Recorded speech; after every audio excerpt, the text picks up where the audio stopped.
काल सुट्टीच्या दिवशी देखील मंत्रालयामध्ये कक्षाधिकारी ते सचिव स्तरापर्यंतचे सर्व अधिकारी ठाण मांडून होते। तर काल एकाच दिवसात तब्बल 177 पेक्षा अधिक शासन निर्णय काढण्यात आलेले आहेत। हे सर्व निधी वितरणाचे निर्णय होते। आर्थिक वर्षाच्या शेवटी शनिवार, गुढीपाडवा आणि ईद अशा 3 दिवस शासकीय सुट्ट्या आल्या।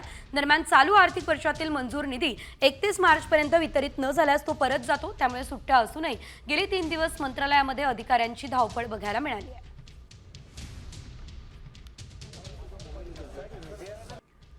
काल सुट्टीच्या दिवशी देखील मंत्रालयामध्ये कक्षाधिकारी ते सचिव स्तरापर्यंतचे सर्व अधिकारी ठाण मांडून होते। तर काल एकाच दिवसात तब्बल 177 पेक्षा अधिक शासन निर्णय काढण्यात आलेले आहेत। हे सर्व निधी वितरणाचे निर्णय होते। आर्थिक वर्षाच्या शेवटी शनिवार, गुढीपाडवा आणि ईद अशा 3 दिवस शासकीय सुट्ट्या आल्या।